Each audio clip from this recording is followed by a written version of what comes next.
We have our senior fellow with us, and who has served as in chief consultant to the Ministry of Education and Government of India, and also the consultant to the UNICEF and UNESCO in the several ministries in the state level as well. He will be delivering. He has written a paper on the same with the same title, that education at the margins and the systemic challenges and transformative possibilities in the Delhi slum communities. He is having experience of more than 3 decades. So he will be sharing his knowledge with us, and how the policies, how he has involved himself in the policy making and the practicing. And I request Arusika to give a brief introduction about the Ravindra Kumar Misra ji, who is currently the senior fellow for the Bharatiya Niti Samvad Kendra. Arusika, am I audible to you? Yes, sir, you're audible. Yes. Please give a brief introduction about Ravindra Kumar Misra ji to the audience, please. Thank you very much. So, good evening, everyone, and a very warm welcome to all the participants joining here.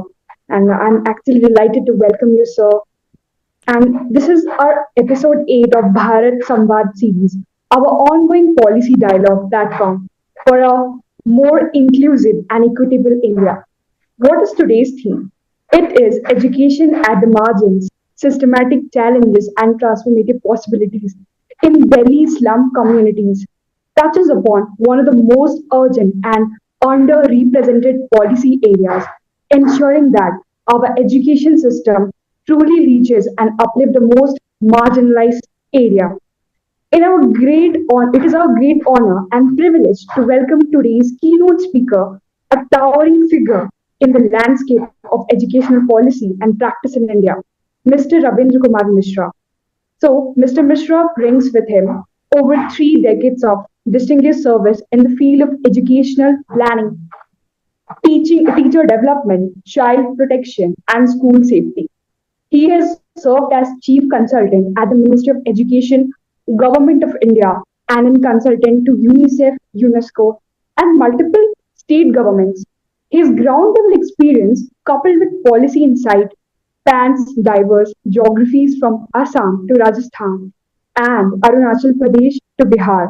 What makes his presence especially meaningful today is his unwavering commitment to inclusive and right based education, particularly for children from STSC, migrant, tribal, and urban slum communities, the very focus of our dialogue. Mr. Mishra, we are deeply grateful to have you with us.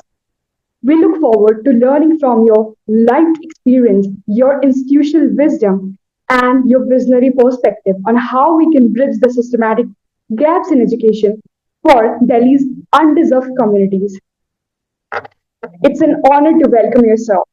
Over to you, Aman sir. Thank you. Yes, Ravindra Misra ji, I request you to put your valuable insights for the today's topic, so that people can have idea, because the most of the audience are our interns, and they're the future change makers. And I hope after your session they will definitely start looking at the policies with the your valuable inputs, and how they have to analyze the policies, what sort of practices they can bring while analyzing the policies. So I request you to please start with the today's discussion, please, sir. Yes, sir, you are muted. You are muted, sir. Yeah, I'm audible now. Yes, you are audible, sir. You are audible. Yeah, thank you, Amanji, and thank you, Arushika, for introducing me. I can speak Hindi and English. Yeah, I I can think speak a little bit of Okhamiya, but I think English and Hindi, the preferred language, whatever the preferred language, you can tell me so that I can deliver my deliberations and presentations in this language. you can So use both Hindi the or languages. No English. issues. A mix will be preferable, so that people can understand very easily, right? Okay, thank you so much. Yes. So you are sharing my screen. So Yes, sir. okay, so next slide, please. So I'm beginning with, because I'm a educationist and I have worked a lot in the sector of education. In fact, I have dedicated 3 decades in education sector. Started my career from an NGO in Bihar, starting for the Mushars communities education, and then to chief consultant and UNESCO, UNICEF, British Council, etc.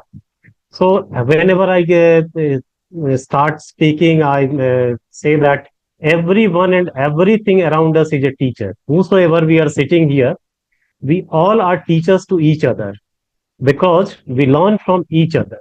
So, and learning never stops. Wherever we go, if we travel on the road, if we commute in the train or wherever we can, or if we are doing something, everything gives us opportunity to learn.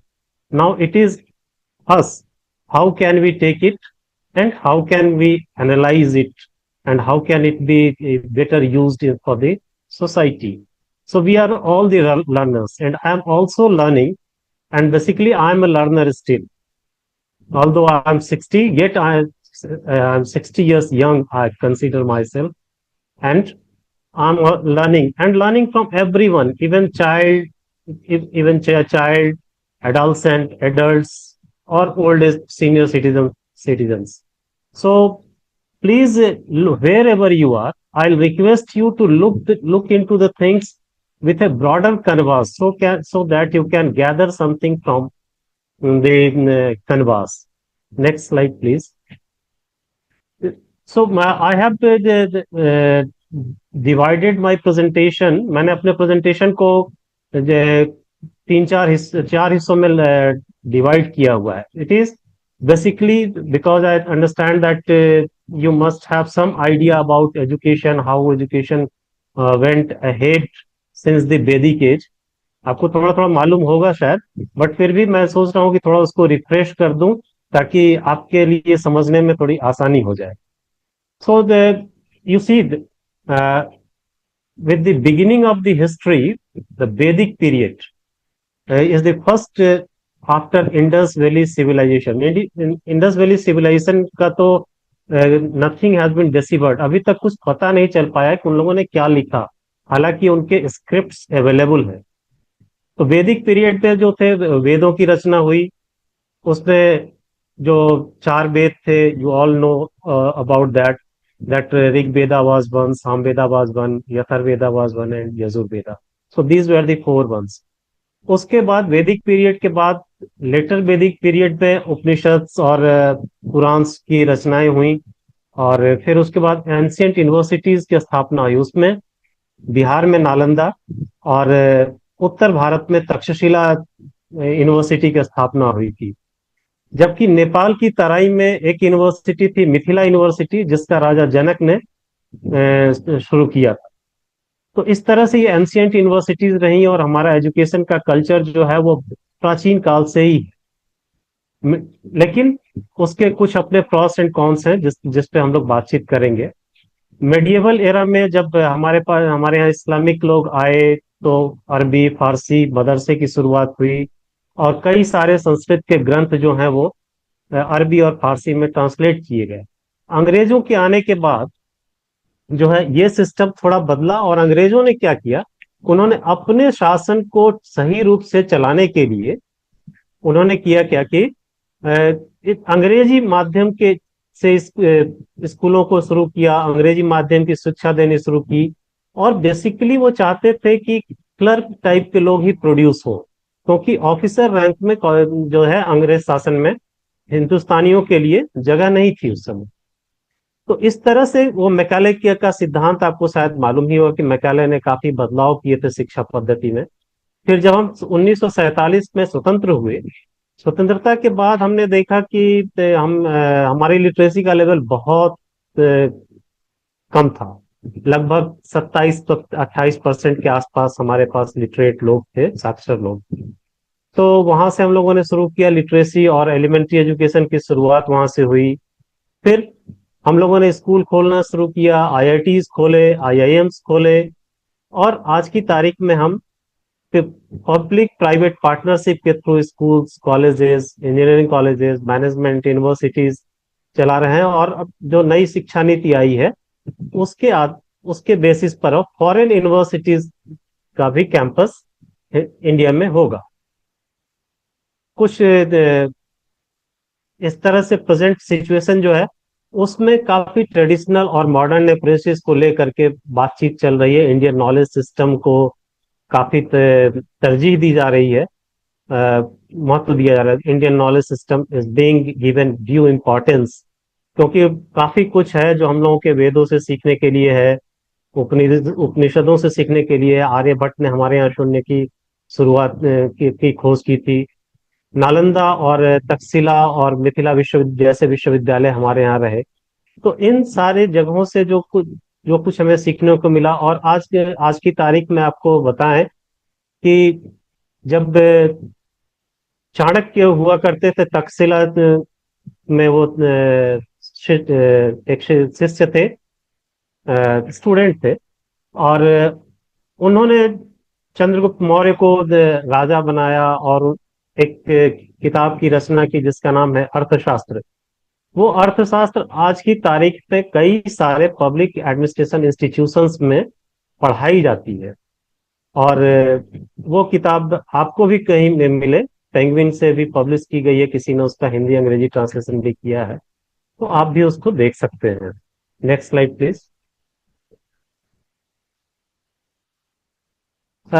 अभी तक जो स्वतंत्रता के बाद जो हमारे पास में कुछ पॉलिसीज थे, कुछ कमीशंस आए थे, तो उसमें राधाकृष्णन कमीशन था। आपको पता होगा कि सर्वपल्ली राधाकृष्णन जो थे वो शिक्षाविद थे, और उन्होंने ही यूनिवर्सिटी ग्रांट कमीशन वगैरह के लिए शुरुआत की, और इसी कमीशन के थ्रू यूनिवर्सिटी ग्रांट कमीशन की स्थापना भी हुई थी।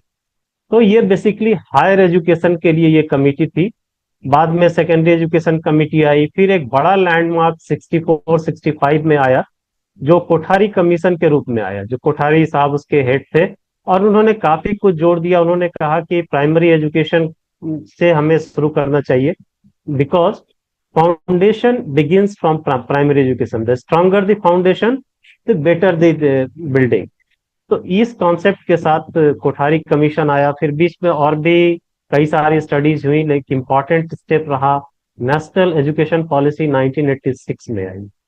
सो नेशनल एजुकेशन पॉलिसी जब 1986 में आई, तो यहाँ से थोड़ा सा स्कूल एजुकेशन में थोड़े चेंजेस आए, और उसमें किताबों में परिवर्तन लाए गए, टीचर की ट्रेनिंग की व्यवस्था की जाने लगी।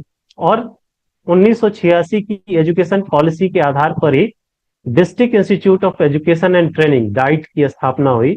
आज की तारीख में लगभग प्रत्येक जिले में एक डाइट है। और भी दूसरे अन्य टीचर एजुकेशन इंस्टीट्यूशंस हैं, जैसे कि college of teacher education, basic training institutions, और आज की तारीख में प्राइवेट इंस्टीट्यूशंस भी हैं जो इस तरह के एजुकेशन के कोर्सेज चलाते हैं। साथ ही साथ यूनिवर्सिटीज में बीएड और एमएड ये सब शुरू हुआ। लेकिन बेसिकली नेशनल एजुकेशन पॉलिसी 1986 में डाइट एक बड़े रूप में उभर के आया। उसके बाद इसी का एक रिवाइज वर्जन कह सकते हैं, प्रोग्राम ऑफ एक्शन था कि इस एजुकेशन पॉलिसी को कैसे इम्प्लीमेंट किया जाएगा। फिर नेशनल नॉलेज कमीशन आया, और चूंकि जोमटिन में एक कॉन्फ्रेंस हुआ था जिसमें कि भारत एक सिग्नेटरी है। तो India government signed the Jomtien conference, and it was agreed that there will be universalization of primary education. Primary education means class 1 to 5. तो इसके लिए जो कुछ भी करना पड़े, government will do all that, ताकि प्राइमरी एजुकेशन कम से कम हमारे यहाँ यूनिवर्सलाइज हो जाए।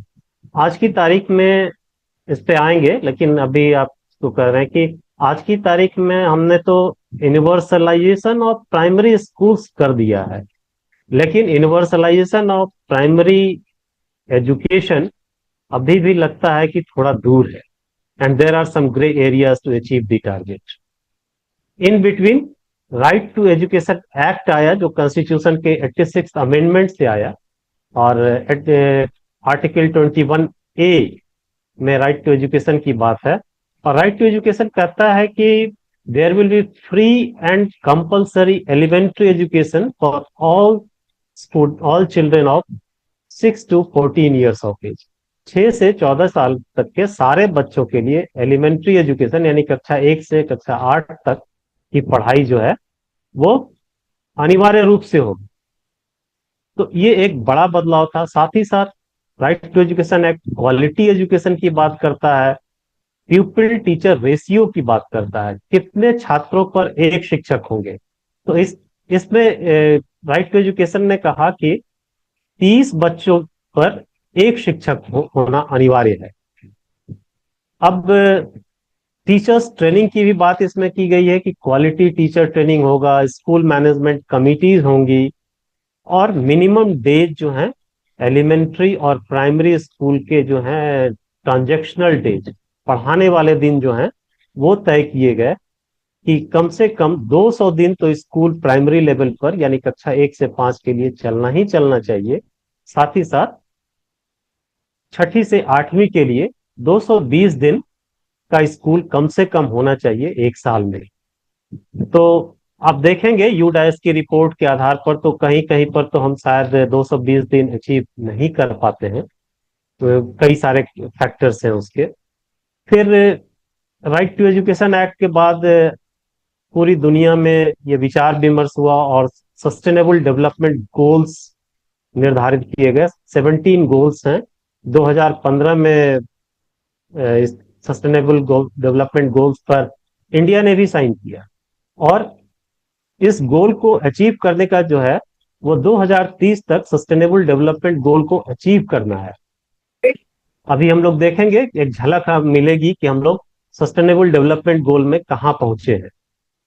फिर अभी हाल ही में एक बड़ा बदलाव आया, नेशनल एजुकेशन पॉलिसी आई सॉरी, जिसने स्कूलिंग सिस्टम को 5+3+3+4 में कन्वर्ट किया। पहले हमारे पास सिस्टम था 10+2+3, यानी 10 साल का हाई स्कूल, 2 साल का +2 या इंटरमीडिएट जो भी कहें, और 3 साल का ग्रेजुएशन।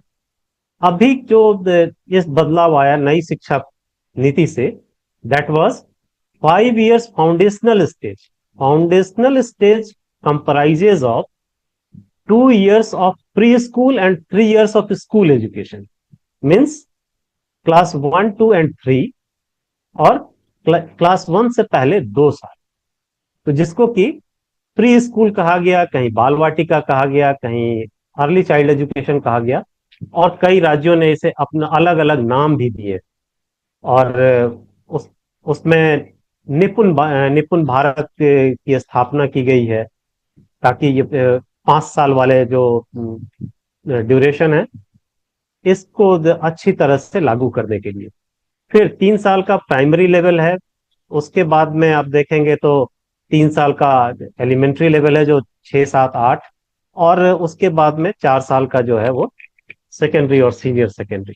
इस तरह से ये बंटवारा किया गया है। तो कुछ और भी डॉक्यूमेंट्स जो डेवलप किए गए थे इस बीच में, नई शिक्षा नीति 1986 और नई शिक्षा नीति 1920 के साथ। तो एक बड़ा डॉक्यूमेंट था नेशनल करिकुलम फ्रेमवर्क 2005। इस नेशनल करिकुलम फ्रेमवर्क में पढ़ाने के तौर तरीके, सबसे पहली बात आई कि जॉयफुल लर्निंग होना चाहिए प्राइमरी लेवल पर। बच्चे सीखें और खेल खेल में सीखें, वो दबाव महसूस ना करें, स्कूल जाने का बोझ ना आए, और यहीं पे नो डिटेंशन पॉलिसी भी थी। उसके बाद टीचर एजुकेशन के लिए एक अलग से करिकुलम फ्रेमवर्क आया जिसका नाम है NCFT, national curriculum framework for teacher education. तो इस फ्रेमवर्क में टीचर्स ट्रेनिंग को बहुत इंपॉर्टेंस दिया गया और निर्धारित किया गया कि किस क्वालिफिकेशन वाले टीचर किस क्लास को पढ़ाएंगे।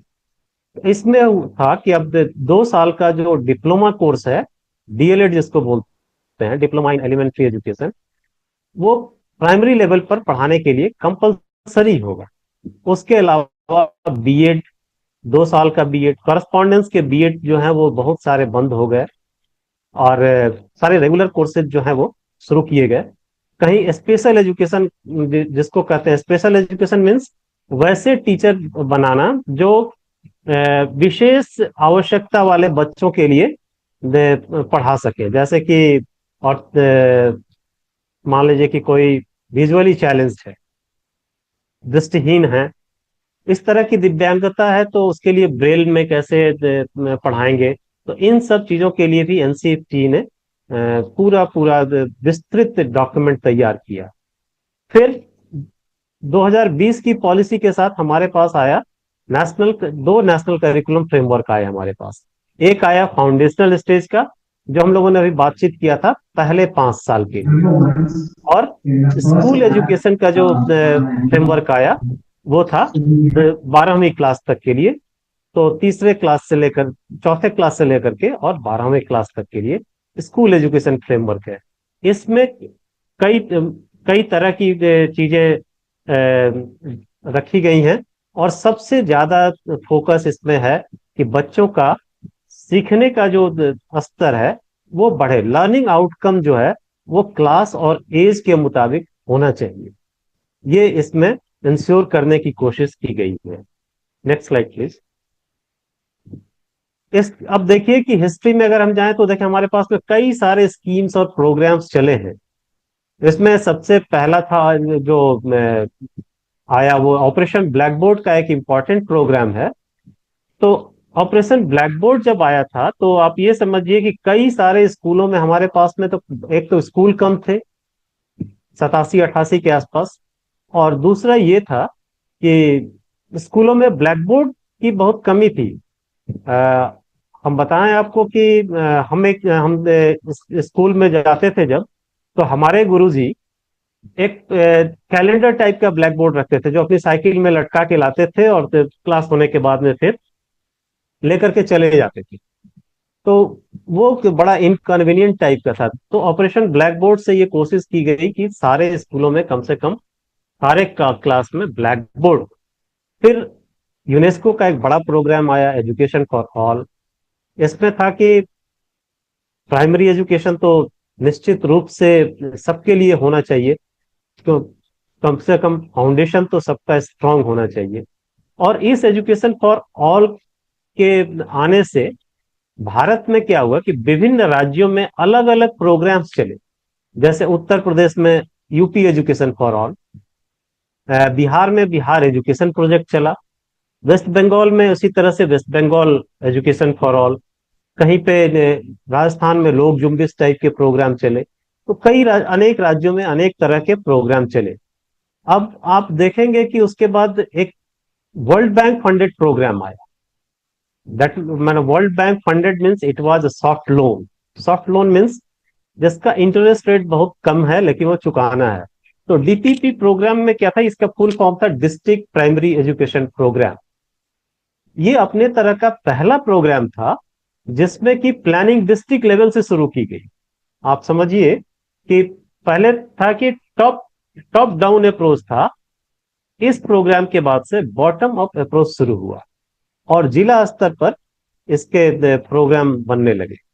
तो this was a programme directly meant for universalization of primary education in those districts of India where the female literacy rate was very low and gender gap was high।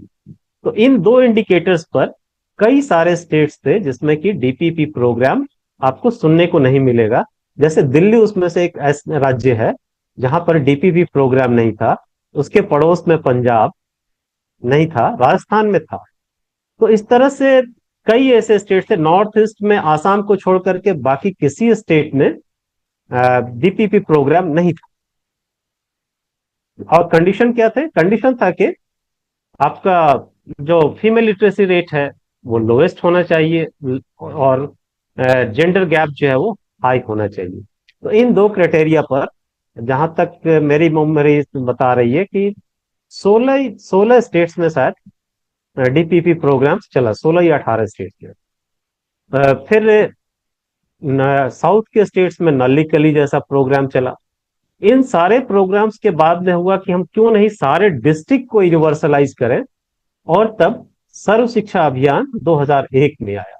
सर्व शिक्षा अभियान का उद्देश्य था, अब यहाँ थोड़ा सा आप देखेंगे कि थोड़ा सा एनहांसमेंट है पहले हम लोग बात कर रहे थे यूनिवर्सलाइजेशन ऑफ प्राइमरी एजुकेशन की। सर्व शिक्षा अभियान में पहली बार हम लोगों ने बातचीत शुरू की यूनिवर्सलाइजेशन ऑफ एलिमेंट्री एजुकेशन की, और यहाँ पर पहली क्लास से 8वीं क्लास तक के पढ़ाने को की व्यवस्था सुनिश्चित की जानी थी।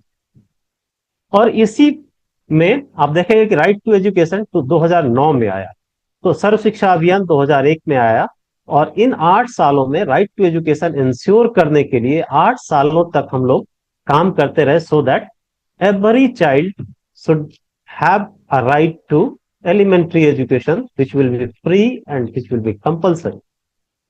Thereafter, अब देखिए कि सर्व शिक्षा अभियान was meant for elementary education. On the other hand, there were other programs also, like राष्ट्रीय माध्यमिक शिक्षा अभियान. राष्ट्रीय माध्यमिक शिक्षा अभियान was meant for secondary school. It was a secondary school program. It comprised many components, including inclusive education, that included girls hostel, that included construction of few model schools at the block level. तो इस तरह से ये programme आया। और एक तीसरा important programme था CSSTE, central scheme for teacher education, centrally sponsored scheme for teacher education. इसमें जो हमने बात की थी अभी पहले कि डाइट की बात थी, तो इस प्रोग्राम से डाइट की फंडिंग होने लगी सेंट्रल लेवल पर और सेंटर स्टेट शेयरिंग बेसिस पर डाइट की स्थापना हुई, और कुछ ऐसे ब्लॉक्स में बाइट की भी स्थापना हुई।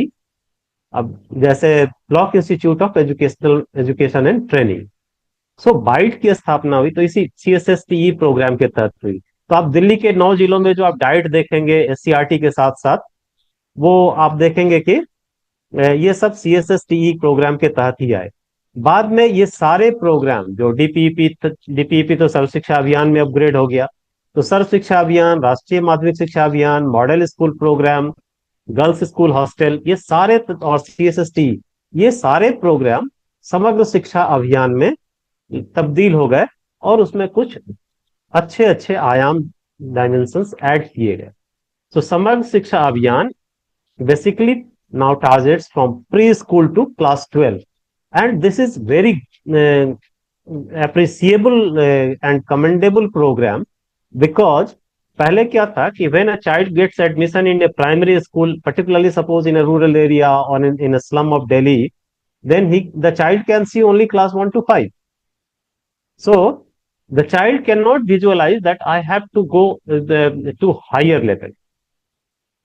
When this system of composite system of 1 to 12 is in place, a child can see that, oh, I can study up to class 12 here. तो इस तरह से ये जो कंपोजिट प्रोग्राम आया, this was an very important programme. और इन सारे प्रोग्राम्स को ऑगमेंट करने के लिए 1975 से ही मिड डे मील स्कीम चल रहा है, जिसको आज की तारीख में PM पोषण बोलते हैं। तो मिड डे मील स्कीम का बेसिक था कि टू हंगर जो है, क्लासरूम हंगर को दूर कर देना है, मतलब बच्चे जो स्कूल आते हैं वो भूखे ना रहें। और इसके लिए सुप्रीम कोर्ट कमिश्नरेट ने इसकी मॉनिटरिंग शुरू की, और ये कहा गया कि हॉट कुक्ड मील सप्लाई करना है बच्चों को। तो रूरल एरियाज में तो मिड डे मील स्कीम के तहत आप देखेंगे कि कुक्स हैं, हेल्पर्स हैं, फूड ग्रेन्स अवेलेबल हैं।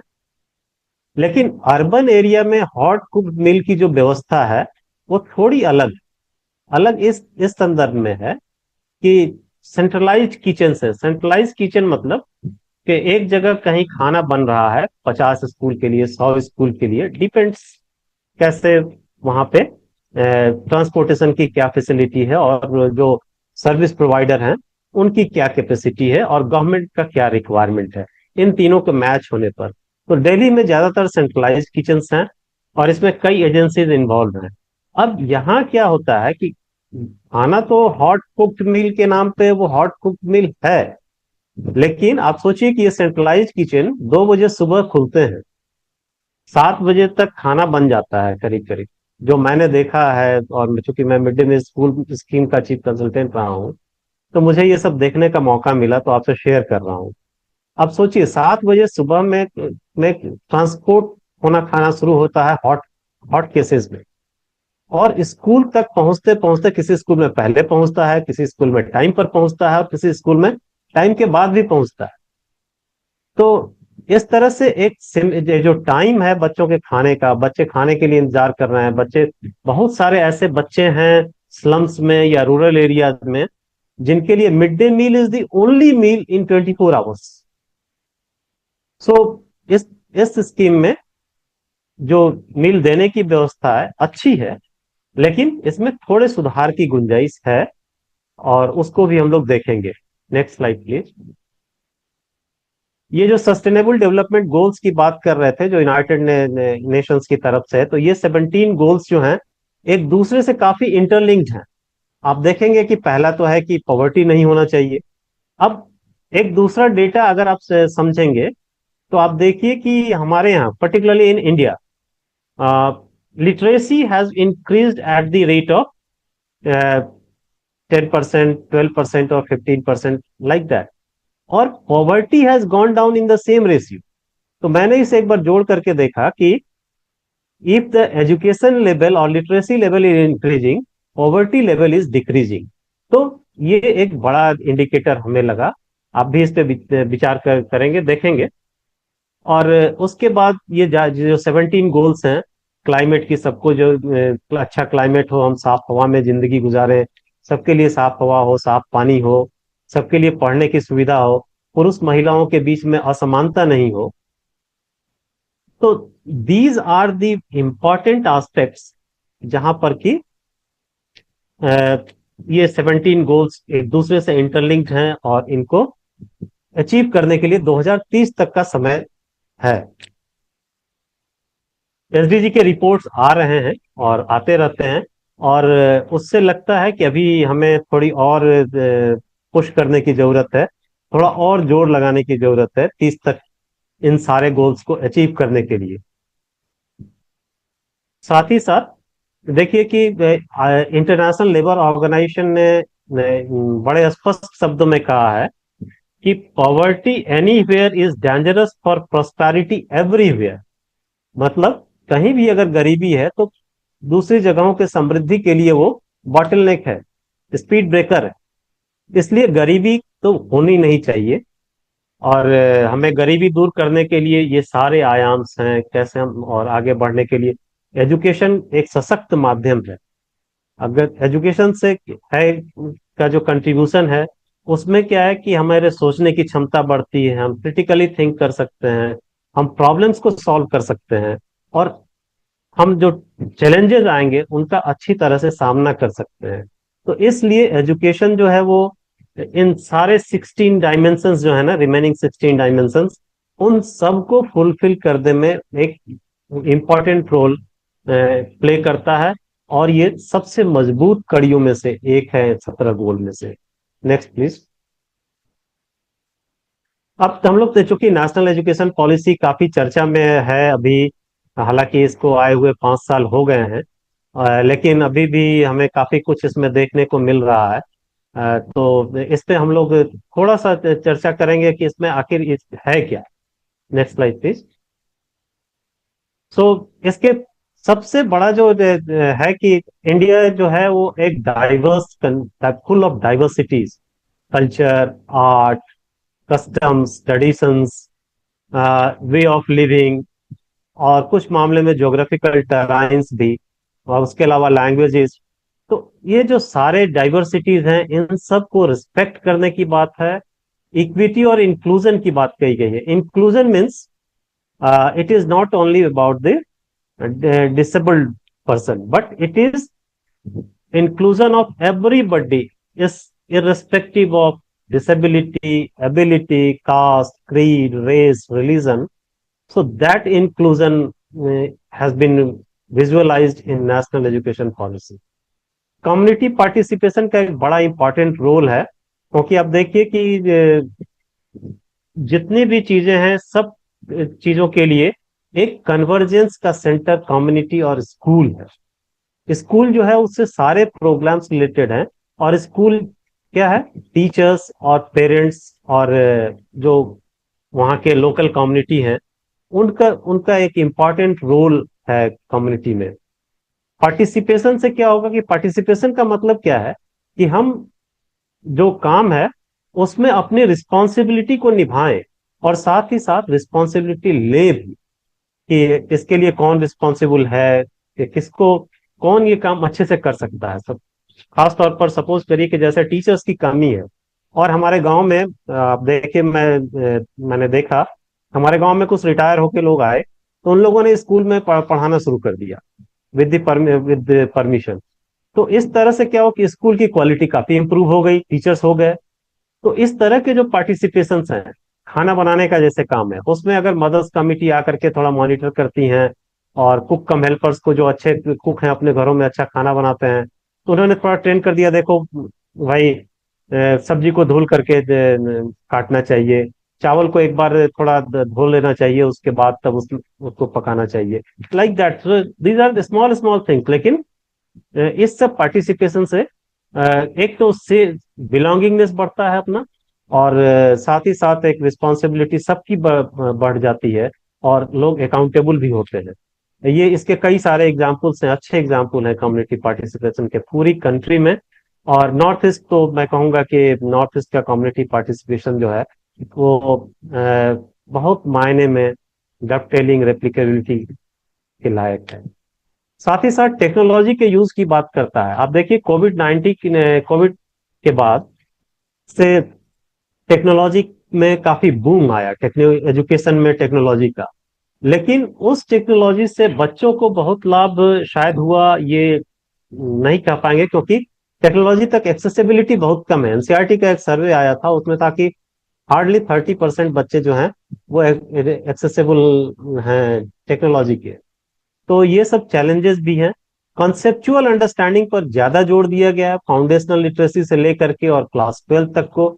इसीलिए आप देखेंगे कि अब सीबीएसई का जो करिकुलम है वो भी बदल गया है, और अब कॉम्पिटेंसी बेस्ड क्वेश्चंस ज्यादा आने लगे हैं, मोर देन 50%, rather देन वो रोट लर्निंग वाले क्वेश्चंस की भारत की राजधानी कहाँ है। अब इस तरह के सवाल कम आएंगे, और आप जहां अपने नॉलेज को जहां अप्लाई कर सकें उस तरह के क्वेश्चंस ज्यादा आएंगे। तो ये बिल्कुल कॉन्सेप्चुअल और कॉम्पिटेंसी बेस्ड क्वेश्चंस आएंगे। ये एनईपी का एक बड़ा बड़ा अच्छा प्रयास है। डेवलपिंग यूनिक कैपेबिलिटीज, आप हम सब जानते हैं कि प्रत्येक बच्चा यूनिक है। Every child is unique and he is born with certain unique qualities. So bringing out the hidden potential within the child, that is the whole soul objective of NEP 2020। Critical thinking और creativity की बहुत जरूरत है। क्या अच्छा है, क्या बुरा है, साधारण शब्दों में क्या अच्छा है, क्या बुरा है, हमको क्या करना चाहिए, ये सब चीजें। और साथ ही साथ क्रिएटिविटी का मतलब है कि हम कुछ नया नया काम करें। जैसे आपने देखा होगा, छोटे बच्चों को देखा होगा, पहले चीजों को तोड़ते हैं फिर जोड़ते हैं, जोड़ने की कोशिश करते हैं, कुछ उसमें सफल होते हैं, अधिकांश सफल होते हैं। हम उन बच्चों को कैसे फैसिलिटेट कर सकते हैं ताकि वो ज्यादा से ज्यादा क्रिएटिव हो सके, पेंटिंग में, सिंगिंग में, राइटिंग में, रीडिंग में। इस तरह से कई सारे डायमेंशंस हैं जहाँ पे कि बच्चे क्रिएटिव हो सकते हैं, और वो अच्छा रोल प्ले कर सकते हैं आगे जाकर के। साथ ही साथ जो रेगुलेटरी सिस्टम हमारा है, एक तो आप देखें कि रेगुलेटरी सिस्टम में राइट टू एजुकेशन की बड़ी महत्वपूर्ण भूमिका है, और अभी उसके आगे कोई प्रोग्राम तो नहीं है, इस तरह का राइट नहीं है। But there is constitution, there is mandate कि there should be universalisation of secondary education. लेकिन जहां तक कॉन्स्टिट्यूशनल मैंडेट की बात है, it is limited to class 8 under article 21A by virtue of 86th constitutional amendment. Next, please.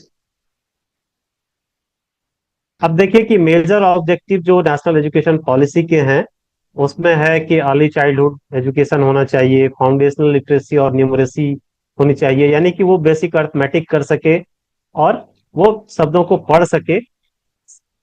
और साथ ही साथ है क्या कि ड्रॉप आउट रेट कम हो।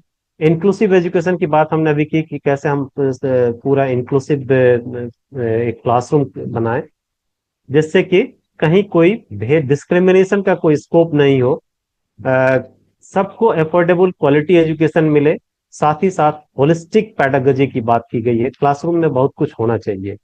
Next slide please.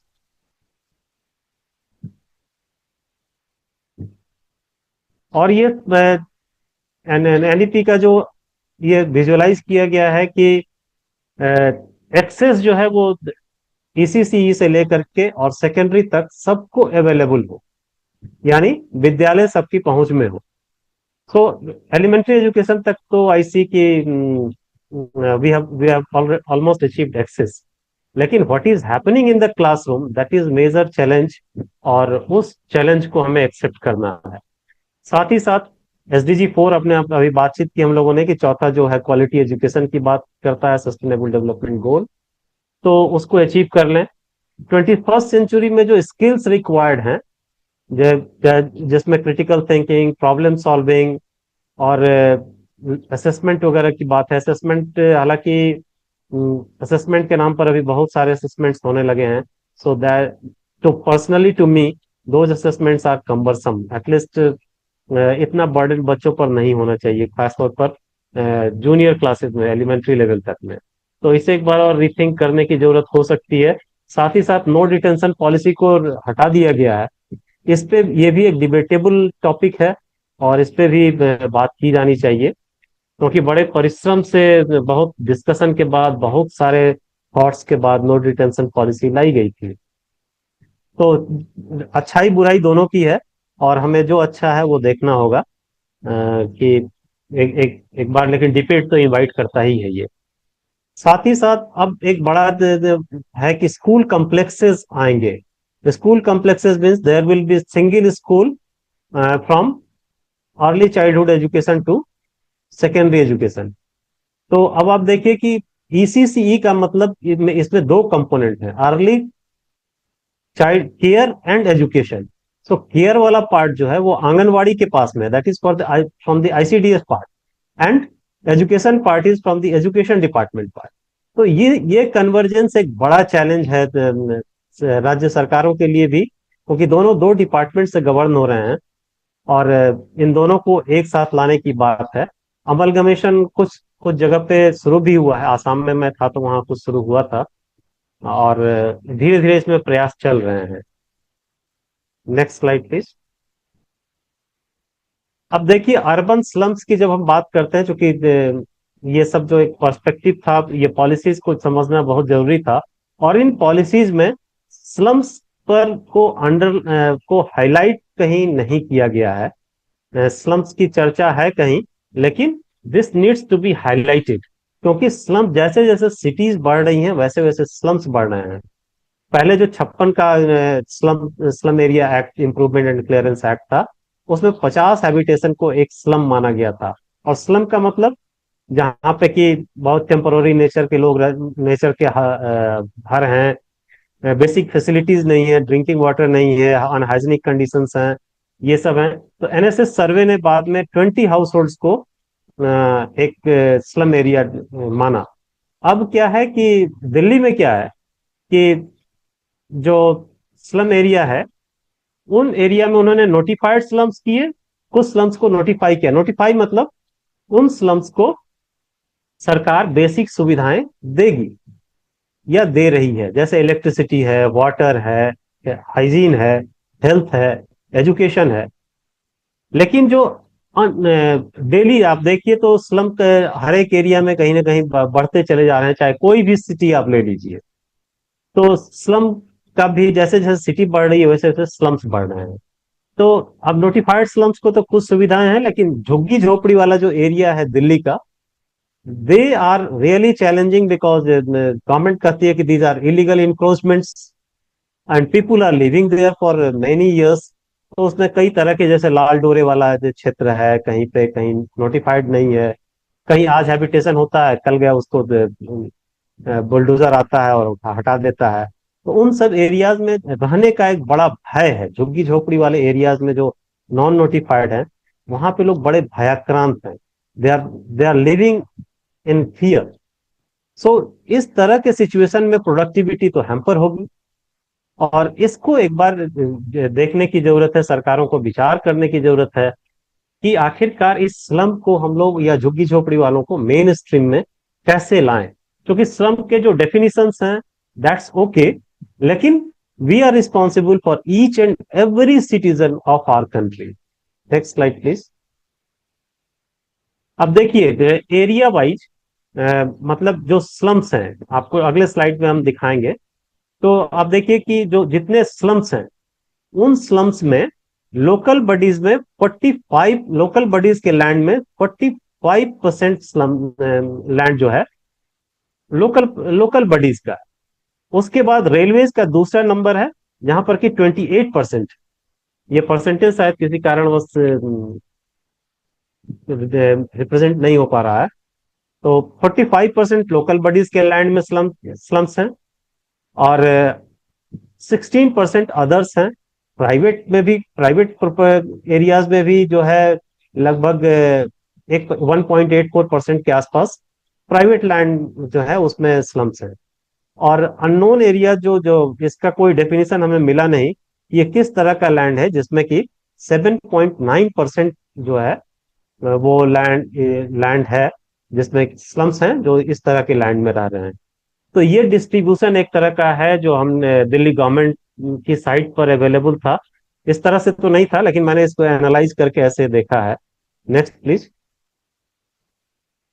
अब देखिए कि स्लम्स का जो सिचुएशन है वो कैसा है। देखिए कि कुल मिलाकर के लगभग 6,500 स्लम्स हैं, और इसमें पॉपुलेशन जो है वो लगभग 11 lakhs है। और ये केस 2012 का है जो सेंसस के बाद का आया था। Thereafter there are estimated one, but authentic data of all this slums is not available. I could not find that. इसलिए मैंने 212 वाला लिया कि कम से कम एक बेस और एक आइडिया देगा हम सारे लोगों को। So out of this 6,500 slums रफली, और 11 लाख के लगभग हाउस होल्ड्स हैं उस समय, तो डेफिनेटली दे हैव इंक्रीज्ड।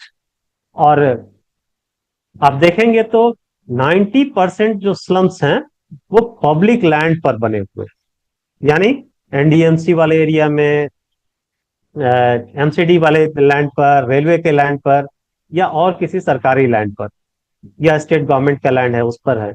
बाकी जो हैं स्लम्स वो जैसे प्राइवेट लैंड्स में कहीं पर ऑक्युपाई कर लिया है, कहीं अदर्स वाले का कोई डेफिनेशन हमें नहीं मिला था, तो नहीं बता पा रहा हूँ उसमें।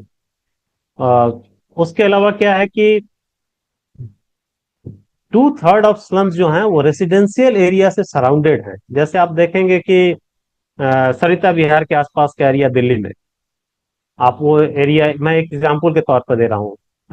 जमुना पार मतलब जो दिल्ली है इधर लक्ष्मी नगर साइड में, उस साइड में आप स्लम्स देखिए। नोएडा के आसपास जो बॉर्डरिंग एरिया है दिल्ली का, इधर फरीदाबाद के आसपास, और फिर शालीमार बाग की तरफ, तो इन सब सारे स्लम्स की स्थिति जो है वो इस तरह की है कि मैक्सिमम जो है उसमें वो तो कहते हैं कि नॉन नोटिफाइड है।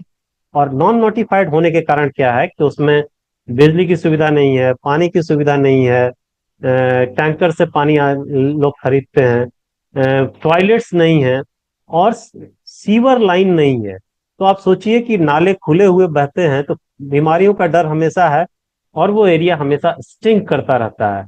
तो if you are going to slums, आप देखेंगे कि कितना अनहाइजीनिक कंडीशन है जिसमें लोग रह रहे हैं, and they are expose to many many type of diseases. अब आप देखिए कि क्लेम तो ऐसा है कि 86% हैबिटेशंस में स्लम्स जो हैं उसमें प्राइमरी स्कूल हैं जो 0.5 किलोमीटर, मतलब 500 मीटर का डिस्टेंस ट्रेवल करना है और आपको प्राइमरी स्कूल मिल जाएगा।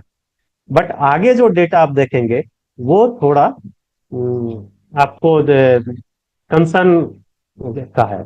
Next slide please. आप देखिए कि 86% स्लम्स जो हैं उसमें ड्रिंकिंग वाटर या टैप वाटर जो है वो है, लेकिन ये 86% स्लम्स कौन से हैं? जो नोटिफाइड एरिया में, जो नॉन नोटिफाइड एरिया में है उसमें ये सुविधाएं लगभग नहीं के बराबर है। 30% स्लम्स जो है उसमें सेप्टिक टैंक है या प्लस टाइप का लैट्रिन है, तो आप सोचिए कि 70% आर ओपन। ये बहुत हजार्डस है। और 22% स्लम्स में लैट्रिन फैसिलिटी नहीं है, यानी कहीं पर भी टॉयलेट्स नहीं है, लोग ओपन डेफिकेशन के लिए जाते हैं। बट और ओपन डेफिकेशन के लिए सबसे आसान जगह क्या है? Railway tracks. और 16% स्लम्स में ही सीवर है। So this is another challenge in slums. और इन सब का असर जो है ना वो एजुकेशन पर होगा। If surrounding is not enabling, a child will not seat for education. So बच्चे को एक एनेबलिंग एनवायरमेंट देने की जरूरत है ताकि वो पढ़े। अब बच्चा पढ़ रहा है और वो देख रहा है कि नाला खुला हुआ है, कोई इधर जा रहा है उधर जा रहा है, बहुत इलेक्ट्रिसिटी नहीं है दिल्ली में अभी, तो बहुत ज्यादा गर्मी है, पंखे पंखे भी चल रहे होंगे तो काम नहीं करता है। तो इन सच सिचुएशन और उन स्लम्स में जो स्थिति है, that is very very challenging. इसको देखने का जरूरत है। वो आप देखेंगे कि कैसे सिस्टमिक जो एफर्ट्स हैं उसमें कुछ डेटा जो है वो क्या बताता है। Next slide please.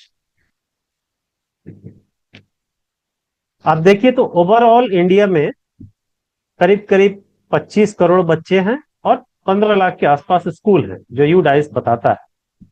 और जीईआर इन लोगों ने बताया है 93%।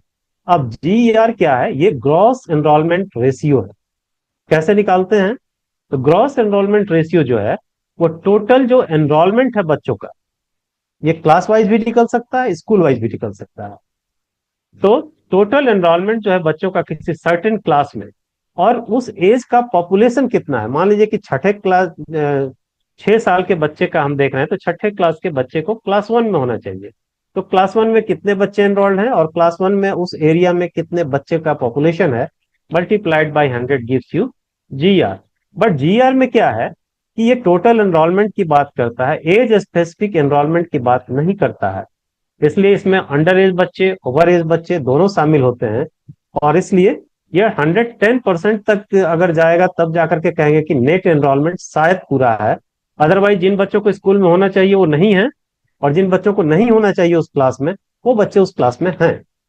तो इसलिए जीआर से मतलब पूरा डेटा जो है वो जो पूरा रिफ्लेक्शन पता नहीं चलता है कि क्लास वाइज और एज वाइज कितने बच्चे स्कूल में हैं। ड्रॉप आउट रेट तो इन्होंने ऐसे कम दिखाया है, लेकिन आगे आने पर हम देखते हैं। Next slide please. कि हमारे नेक्स्ट प्लीज। अब देखिए कि बजटरी एक्सपेंडिचर जो है स्कूल एजुकेशन सिस्टम का दिल्ली में, वो टोटल बजट का आप देखेंगे यहाँ, तो ये लगभग एवरी ईयर 20 के आसपास है, एक्सेप्ट फॉर द ईयर 2016-17, जहां पर कि लगभग 25% टोटल बजट का एजुकेशन पे खर्च किया गया है। तो दिल्ली इज एन एग्जाम्पल जहां पे कि बजट का इतना खर्च हो रहा है, despite that we still need money. अब आप देखिए कि 5600 के करीब रिकॉग्नाइज स्कूल हैं दिल्ली में, जिसमें 45, और टोटल एनरोलमेंट 46 लाख का है। 1250 स्कूल जो हैं गवर्नमेंट और गवर्नमेंट एडेड स्कूल हैं। तो आप देखिए कि 1250 और 5619, तो कुल मिलाकर के आप देखेंगे तो 3500 प्राइवेट स्कूल हैं दिल्ली में। यानी private schools are more than the government school in Delhi. और अब ये डेटा भी बता रहा है कि दिल्ली के गवर्नमेंट स्कूल्स में 22% एनरोलमेंट है टोटल एज ग्रुप का। Means 78% children are in private schools. Means those who can not afford, they are only in the government schools. अब ये रिवर्स स्ट्रीमिंग शुरू होगी। ये डेटा लेकिन बहुत रिसेंट है। आप देखिए तो 22-23 का डेटा है। तो अब देखना होगा कि आगे के सालों में स्कूल में कितने बदलाव आते हैं। Next slide please. ये एक इंपॉर्टेंट डेटा है जो पिछले सारे डेटा के साथ में डिफरेंट पिक्चर प्लेस करता है। अब इसमें देखिए कि ब्लू लाइन जो है वो डिफरेंट क्लासेस में और डिफरेंट ईयर्स में एनरोलमेंट की बात करता है। अब देखिए कि एनरोलमेंट घट रहा है। अब देखिए 23-24 में प्राइमरी लेवल पर, ये जो आप ये यहां देख रहे हैं, ये प्राइमरी लेवल पर, ये एलिमेंट्री लेवल पर है। तो प्राइमरी लेवल पर एनरोलमेंट जो था वो हाइयर था, और ये यहाँ पे कम हो गया, यहाँ इससे भी कम हो गया। अब ये देखिए कि ये जो है एक एवरेज कितने बच्चों ने खाना खाया, खाना वही बच्चे खाते हैं जो स्कूल में होते हैं। तो आप देखिए कि एनरोलमेंट जो है वो मोर देन करीब करीब 10 लाख के आसपास पहुंच रहा है, और खाना खाने वाले जो है 50%। मीन्स ये जो गैप है, ये 50% का जो गैप है, ये बच्चे आखिर हैं कहाँ? लगभग यहाँ भी एलिमेंट्री लेवल पर भी ये देखिए, यहाँ ये सिचुएशन है। बाल वाटिका में करीब करीब एक जैसा ही दिख रहा है। बाल वाटिका मीन्स प्री स्कूल वाले जो क्लास है। तो आप देखिए कि एनरोलमेंट ब्लू लाइन और 25-26 में जो है खाना खाने वाले बच्चों की संख्या लगभग एक जैसी है, थोड़ा सा ऊपर नीचे है, लेकिन एनरोलमेंट जो है वो इन स्कूलों में घट रहा है। यानी सरकारी स्कूलों में एनरोलमेंट घट रहा है, और बच्चों का अटेंडेंस भी कम है, यानी क्योंकि बच्चे कम खाना खा रहे हैं, कम बच्चे खाना खा रहे हैं। तो this is very important slide that is showing you, क्योंकि यू डाइस को अगर आप देखेंगे तो वहां एनरोलमेंट भी 100% है, वहां पे ड्रॉप आउट रेट 1.9% है। One this is not 1.9%, means there is high degree of absenteeism among children. तो ये चीज है जिसको कि एड्रेस करने की बहुत जरूरत है। Next slide please. मेरा ये मानना है कि अगर बच्चा स्कूल में नहीं है तो वो कहीं ना कहीं काम कर रहा है, यानी वो चाइल्ड लेबर है। और एजुकेशन तो एक राइट है, ये कोई प्रिविलेज नहीं है, बच्चों का अधिकार है कि 6th अमेंडमेंट से हमने उनको अधिकार दे दिया है। पहले ये डीपीएसपी में हुआ करता था। और जो प्री स्कूलिंग है वो आर्टिकल 45 में directive principle of state policies में है। तो ये तो एक तरह से बच्चों का कॉन्स्टिट्यूशनल या फंडामेंटल राइट है, तो ये प्रिविलेज नहीं है। और बच्चे जो काम करेंगे, उनका फ्यूचर, हेल्थ, उनका पोटेंशियल, मतलब काम करने की जो क्षमता है, या कुछ अच्छा काम कर सकते थे लेकिन वो चाइल्ड लेबर में इन्वॉल्व हो गए, तो they can not do something constructive except earning their daily wages. तो इस तरह से जो बच्चे स्कूल में नहीं है वो कहीं ना कहीं काम कर रहे हैं, ये हमारा बड़ा स्ट्रांग ओपिनियन है। Next please.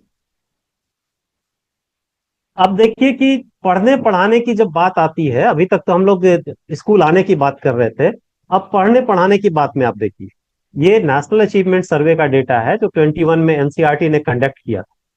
अब इसमें आप देखिए कि नेशनल लेवल पर भी जो बच्चों का अचीवमेंट है वो कुछ अच्छा नहीं है, 50 से 60% के बीच में है। और दिल्ली का भी आप देखेंगे तो लैंग्वेज में, मैथमेटिक्स में, ये तो ये पिक्चर अपने आप में ये बयां करती है, दिस रिफ्लेक्ट्स कि वी नीड मोर एफर्ट। और बाद में हम जाकर के कहते हैं कि अरे बच्चे में तो स्किल ही नहीं है, but it reflects that something is not happening in the classroom.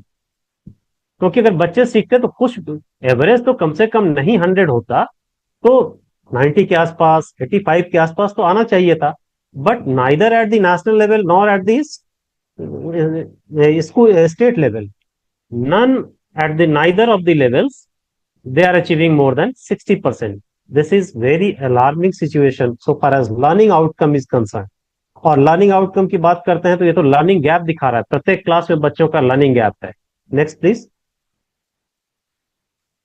अब देखिए कि ये हमारे पास में इसी के साथ में एक परफॉर्मेंस ग्रेडिंग इंडेक्स आया था, जिसमें दो बातें थी, और ये जो है आप देख लीजिए कि 6 इंडिकेटर्स पे एक इंडेक्सिंग किया था भारत सरकार ने, और इसमें 73 इंडिकेटर्स हैं और टोटल वेटेज 1000 दिया गया था। तो ये एक बड़ा इंपॉर्टेंट इंडिकेटर है, ये डिस्ट्रिक्ट वाइज भी अवेलेबल है और दिल्ली के 9 जिलों के लिए भी अवेलेबल है। तो आप इसको वेबसाइट पर देखिएगा कि 9 जिलों की क्या हालत है। अभी हम आपको दिल्ली का बताते हैं। Next please. ये क्राइटेरिया था इंडेक्सिंग का, जो कि जो 100% लाएंगे वो दक्ष होंगे, और जो 81 से 90 में रहेंगे वो उत्कर्ष होंगे। तो ये एक नॉमनक्लेचर है, first, second, third, fourth, fifth, six, seventh, eight तक का, अप टू 10% तक का ये है। Next please. अब आप देखिए कि कोई भी स्टेट पूरे कंट्री में जो है वो प्रचेष्टा 1 तक नहीं है, यानी 60% तक में नहीं है लगभग। और दिल्ली जो है वो प्रचेष्टा 3 में स्टैंड करता है परफॉर्मेंस ग्रेडिंग इंडेक्स में, यानी इनके पास में कुल मिलाकर के 40% के आसपास ही इंडेक्सिंग में है, इंडेक्सिंग में 40% इनका अचीवमेंट है। सो ये प्रचेष्टा 3 में है। अब इनको जाना कहाँ है, कितने लेवल्स पास करने हैं, तो 1 2 3 4 5 6 लेवल्स डाउन है। दो ही स्टेट हैं जो प्रचेष्टा 2 में है, चंडीगढ़ और पंजाब। तो आप देखिए, और सबसे वीक स्टेट्स में 3 स्टेट हैं, अरुणाचल, मेघालय और मिजोरम। तो ये जो इंडिकेटर है, ये अपने आप में बहुत कुछ रिफ्लेक्ट करता है कि हम 100% स्कूल दे रहे हैं, हम 100% अगर एनरोलमेंट दे रहे हैं, तो फिर 100% एक तो अटेंडेंस चैलेंज आ रहा है, जो मिड डे मील वाले ग्राफ से हम लोगों ने देखा। और दूसरा चैलेंज आ रहा है कि बच्चे सीख नहीं रहे हैं, सीखना नहीं हो पा रहा है। तो ये, और कुल मिलाकर के सारा फोकस तो यही है कि बच्चों को क्वालिटी एजुकेशन मिले, बच्चे सीखें, बच्चे आगे बढ़ें। लेकिन इन चीजों में हम बहुत पीछे हैं। जब 40% के आसपास अगर हमारा रिजल्ट आ रहा है, तो इससे we have to make much much stronger effort. और चिल्ड्रंस ग्रोथ इज इमरजेंसी। तो बच्चे तो एक इमरजेंसी हैं, आज अगर हम उनको नहीं पढ़ाएंगे तो कल तो आगे बढ़ जाएंगे। उनके पीठ पर हम कितना बड़ा बोरा ला दे, कितना बड़ा थैला ला दे, बेटर होगा कि डेली की तरह उनके समस्याओं का समाधान किया जाए जो क्लासरूम में जनरेट होते हैं, और उनको एंगेज किया जाए, so that they can learn, they can grow. Next slide please. अब देखिए कि हमारे पास में जो स्लम एरियाज हैं, इसमें क्या क्या चैलेंजेस हैं। चैलेंजेस तो ऑलरेडी हम लोगों ने डिस्कस कर लिए हैं कि फाउंडेशनल लेवल पर स्थिति बहुत अच्छी नहीं है। उसके बाद देखिए कि पेडागोजी, पेडागोजी का मतलब पढ़ाने का तरीका। बच्चों के हिसाब से हम नहीं पढ़ाते, हम अपने हिसाब से पढ़ाते हैं। बट टीचर के मन में जो आता है, टीचर क्या सोचता है, हमने ये सवाल, या हमने दशमलव का सिस्टम, या हमने ये कहानी इस तरीके से सीखी थी, तो बच्चे भी उस तरीके से सीख जाएंगे। बट दुनिया भी काफी बदल गई है, पढ़ाने के नए नए डायमेंशंस आ गए हैं। पेडागोजी में टेक्नोलॉजी का यूज किया जाए, जो अभी कम होता है, क्योंकि स्कूलों के पास कंप्यूटर्स नहीं है, स्कूलों के पास इंटरनेट नहीं है। तो दीज आर दी चैलेंजेस। उसके अलावा दिल्ली में एक बड़ा बैरियर है लैंग्वेज, स्लम्स में। क्योंकि स्लम्स में माइग्रेट होकर के पूरे हिंदुस्तान के लोग लगभग वहां माइग्रेशन आते हैं। खासतौर पर वेस्ट बंगाल, उड़ीसा, झारखंड, बिहार, राजस्थान, मध्य प्रदेश, छत्तीसगढ़, उत्तर प्रदेश, उत्तरांचल, हिमाचल, इन सारे एरिया से, और जिनकी भाषाएं बहुत बोलियां अलग अलग हैं। और कुछ स्टेट तो नॉन हिंदी स्पीकिंग स्टेट्स हैं, जैसे उड़ीसा, वेस्ट बंगाल। तो इन सब के लिए भी उस तरह के टीचर की व्यवस्था होनी चाहिए, जो अभी शायद नहीं हो पाई है। साथ ही साथ सब्जेक्ट वाइज टीचर और क्लास वाइज टीचर होने चाहिए। आरटीई के विषय में हमने बात किया था कि 30 बच्चों पर एक शिक्षक की बात करता है, क्लास वाइज शिक्षक की बात नहीं करता है।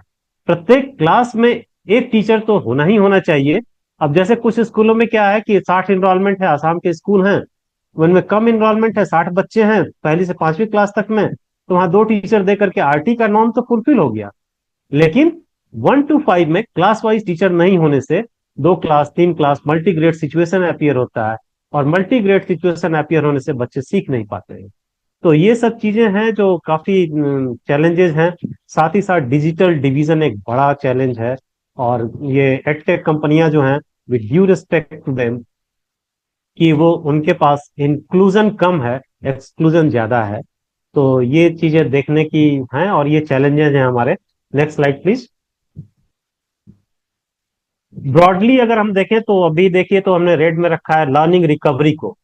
कोविड के बाद से क्या हुआ, एक तो पहले ही से एक एजेंसी है जो सर्वे करती रहती है हर एक साल, और बताती रहती है कि 5वें क्लास का बच्चा तीसरे क्लास का भाषा नहीं पढ़ सकता है, चौथे क्लास का बच्चा जो है वो दूसरे क्लास का गणित नहीं बना सकता है, उसकी बेसिक अरिथमेटिक्स नहीं आती है। तो ये गैप तो पहले से हम सुनते आ रहे थे। लेकिन अभी क्या स्थिति हो गई, कोविड के बाद से ये गैप और बढ़ गया। और इस लर्निंग रिकवरी को ब्रिज करने के लिए बहुत सारे खेवनहार जो हैं मैदान में आ गए। लेकिन चैलेंजेस है कि पहली दूसरी तीसरी क्लास में तो आप रिकवरी बड़े आराम से कर सकते हैं, कुछ एक्स्ट्रा एफर्ट करके। But a child who has reached class 8 and he doesn't know anything about class 5 और 4, then this 3 years gap, how to meet this gap without losing academic year. ये एक बहुत बड़ा चैलेंज है जिस पर सबको सोचने की जरूरत है। बाकी तो आप सब जानते हैं कि टीचरों का रेशनलाइजेशन करना चाहिए। रूरल एरियाज में ये ज्यादा चैलेंजिंग है।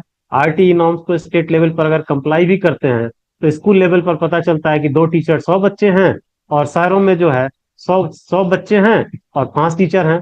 तो इस तरह की चीजें देखने को मिलती हैं। साथ ही साथ एक बड़ा चैलेंज है कि district institute of education and training diets जो हैं, उनका लिंकेज स्कूल के साथ बहुत स्ट्रांग नहीं है।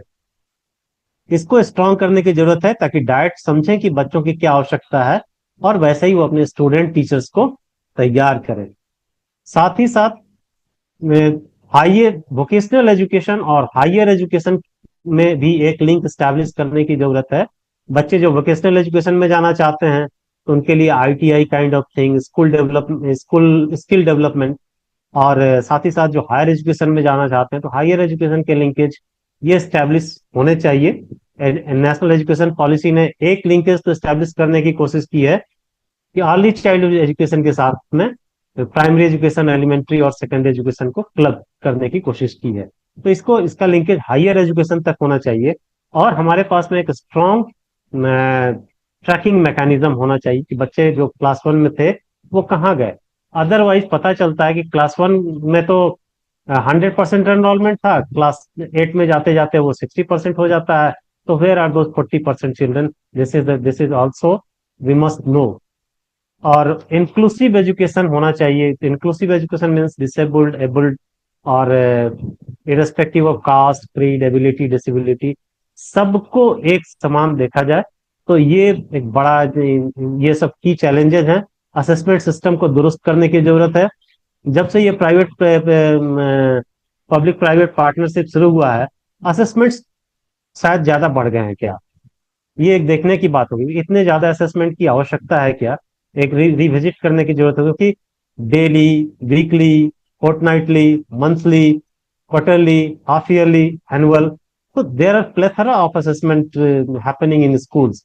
उसके अलावा अलग से कोई नया पार्टी आता है, वो एक नया सर्वे करके अपना क्लेम करता है कि साहब आपके स्कूल की स्थिति ऐसी है, हम इसको ठीक कर देंगे। सो लाइक दैट, तो children are under assessment every time. तो ये एक देखने की बात होगी। So these are broadly things. और जीआर तो मैंने आपको बताया है कि ग्रॉस एनरोलमेंट रेशियो की जगह नेट एनरोलमेंट रेशियो रखा जाए, यानी सर्टेन एज का ग्रुप के बच्चे कितने उस क्लास में हैं जिस क्लास में उनको होना चाहिए। यानी क्लास 6 साल के बच्चे को क्लास 1 में होना चाहिए, तो 6 साल के कितने बच्चे अवेलेबल है एरिया में, और उन 6 साल के बच्चों में से कितने 6 साल के बच्चे स्कूल में हैं, ये अगर किया जाए तो शायद ज्यादा इफेक्टिव होगा। Next please. सो हम तो यही हमारी तरफ से तो यही रिकमेंडेशन है कि सीएसआर और एनजीओ जो हैं उनको भी थोड़ा सोचने की जरूरत है असेसमेंट सिस्टम पर, और जो चैलेंजेस हैं उनको एड्रेस करने की। फाउंडेशन बहुत जरूरी है, और इसीलिए फाउंडेशनल लेवल को बहुत मजबूत करने की जरूरत है। दिल्ली का एक प्रोग्राम था मिशन बुनियाद, उसको और अच्छे से और ज्यादा दिनों तक चलाए जाने की आवश्यकता है। मोबाइल लर्निंग यूनिट स्लम्स में दिए जाएं ताकि मोबाइल लोग आए, पढ़ाएं, बच्चे पढ़ें, क्योंकि स्पेस कंस्ट्रेंट है। तो मोबाइल वैन्स वगैरह जो है, छोटे छोटे बसेज जो है, उसमें एक लाइब्रेरी टाइप का हो, कुछ डिजिटल इंस्ट्रूमेंट्स हो, और बच्चों को सीखने में का मौका मिले, तो ये ज्यादा अच्छा होगा। और बच्चों को लैंग्वेज तो प्राइमरी लेवल पर तो निश्चित रूप से मल्टी लैंग्वेज टीचिंग की व्यवस्था की जानी चाहिए। और अगर उस एरिया में कोई वो उस भाषा का जानकार है, सपोज करिए कि कोई स्लम है जहां पर कि उड़िया जानने वाला भी है, और वो एक एक घंटा 2 घंटा समय दे सकता है, even on payment basis, because शहरों में पेमेंट का बहुत इंपॉर्टेंस है। तो उसको एक्सप्लोर करना चाहिए। और डिजिटल इंक्लूजन बहुत जरूरी है। ये डिजिटल डिवाइड बहुत वाइड है, इसको इंक्लूड करने की जरूरत है। कंप्यूटर्स देने की जरूरत है, वाईफाई हॉटस्पॉट देने की जरूरत है, इंस्ट्रूमेंट्स और डिवाइसेस देने की जरूरत है, बच्चों को भी और स्कूल को भी।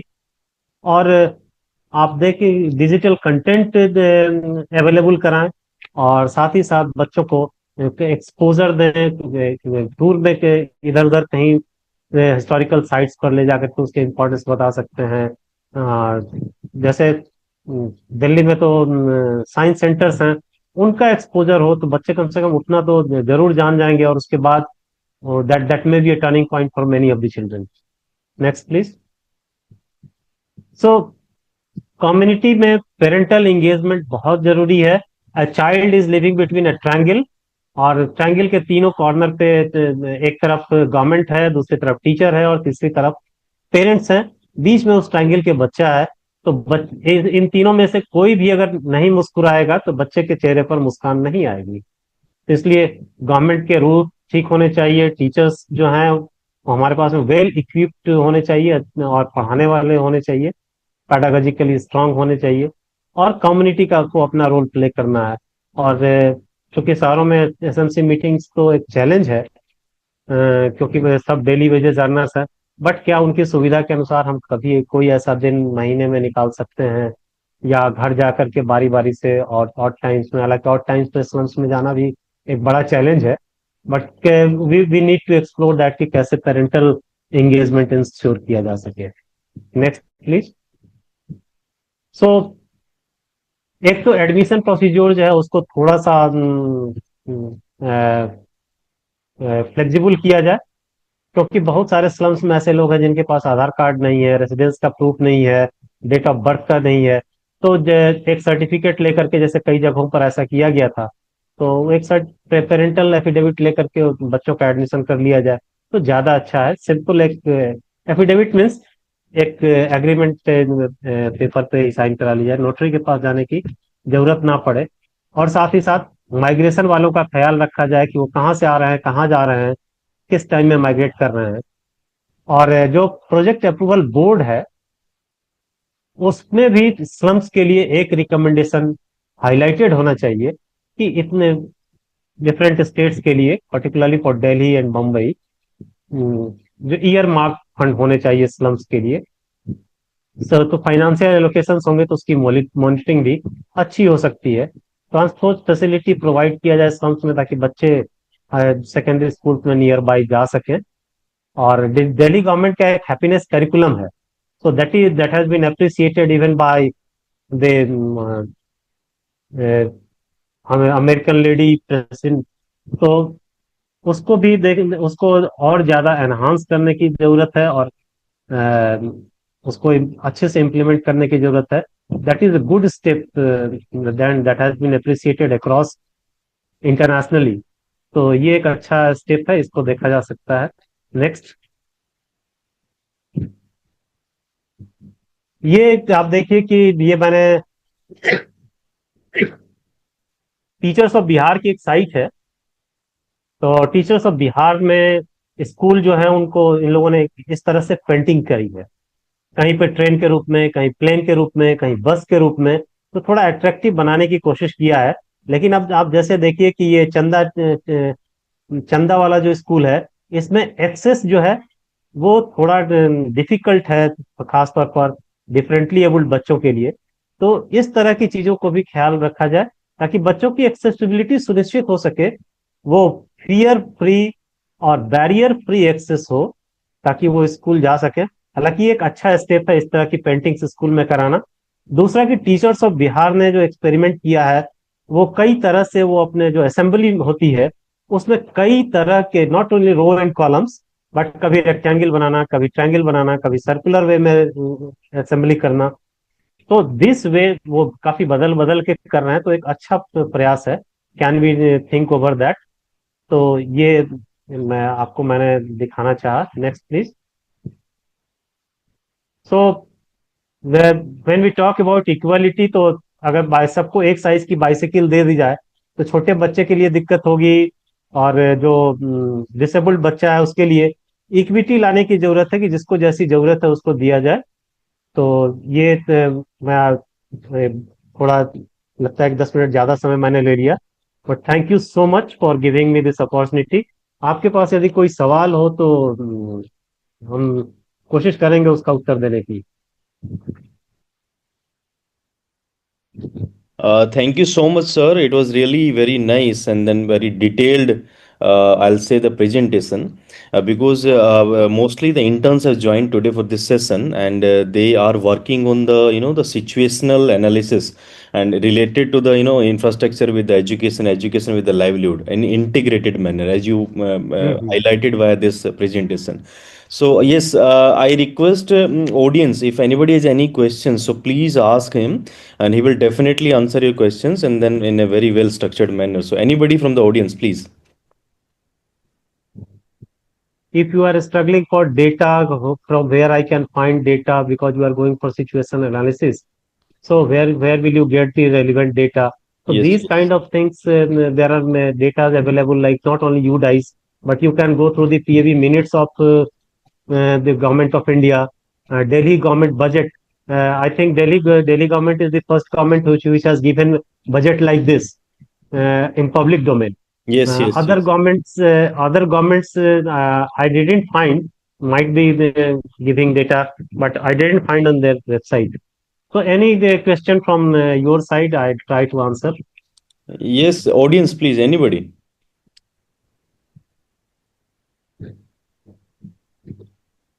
Okay. Being an educationist, I will say that questions are the best way of learning. So, the more you Yeah. question, the more you learn. Yes, yes, yes. Sir, am I audible? Hello, sir. One by one, please, one by one, all of you. Who is? Raise your hands. I'll call the name, please.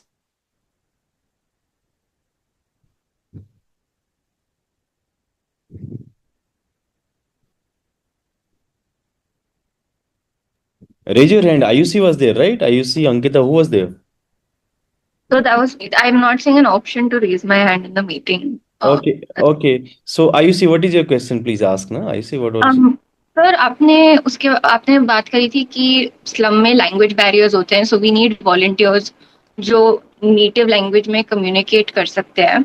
Mhm. I just wanted to know what is an efficient way to implement the system, because I think that would require data for us to know कि कौन से slums में कौन सी communities ज़्यादा रहती है, and these kind of questions. So what would be the correct approach to start an initiative like this? या slums में आप देखेंगे कि स्लम्स में जो स्मॉल सेटलमेंट्स हैं, 5 हाउसेज 10 हाउसेज वाले जो सेटलमेंट्स हैं, तो एक सर्टेन एरिया के लोग उन 5-10 हाउसेज में उन सेटलमेंट्स में रहते हैं. For example Orissa people. So Odisha people, all 10 households, you will see that these are from Odisha. So like that, they are in small clusters kind of thing. So you can first of all, how many children are there who cannot speak other than Odia? ये एक आपके पास एक data होना चाहिए. फिर उन areas में उन जो 10 हाउस होल्ड्स हैं उसमें कोई ऐसा है जो वॉलंटियर कर सकता है, 1 घंटे के लिए भी एटलीस्ट करे. नहीं कर सकता है तो गवर्नमेंट के पास भी जो दिल्ली एक ऐसा स्टेट है जहां पे कि all 22 language medium schools are there. So Delhi को ये है, तो आप ये दिल्ली गवर्नमेंट से पता कर सकते हैं कि उड़िया मीडियम स्कूल्स कहाँ पर है, तेलुगु मीडियम स्कूल्स कहाँ पर हैं, या तमिल मीडियम्स कहाँ पर हैं, बंगाली मीडियम स्कूल्स कहाँ पर हैं. और गवर्नमेंट से निगोशिएट करके can you have a teacher for the time being to start the process. कोई एक टीचर वहां से गवर्नमेंट डिप्यूट कर देगी, एक वीक के लिए भी अगर कर दे तो बारी बारी से करेगी अगर, तो ऊपर भी आपका वो मंथली लीगल सिचुएशन वाला जो चैलेंज है वो थोड़ा आसान होगा. बिल्कुल मिट जाएगा ये मैं नहीं कह सकता हूँ, because it is a very process oriented. Education is always process oriented. हड़बड़ी में वहां कुछ होगा नहीं. सो बट शुरुआत हो जाएगी, and once it has started children will be attracted because language is one of the important tools of attraction. तो बच्चे जब अट्रैक्ट होने लगेंगे तो सीखने लगेंगे. जब सीखने लगेंगे तो धीरे धीरे you can pass on with the 3 language formula of this government also. But it will take time. It will take couple of years. It is not going to happen in a single year. So accordingly, you can explore with the government. Outside the government, there are NGOs also which can provide you volunteers. So you can explore like this. जैसे butterfly में भी कुछ teachers हैं जहां तक मैं जानता हूँ, जो इस तरह के कई लैंग्वेज वाले टीचर्स उनके पास में भी हैं। तो इस तरह के कई सारे एनजीओज हैं। Sir, I had a follow-up on this question, not exactly on this, but जैसे आपने volunteers के लिए बात करी थी and data के बारे में, there's this government platform called Vidyanjali जहाँ पे I think you can volunteer, you can register as a volunteer. हम्म।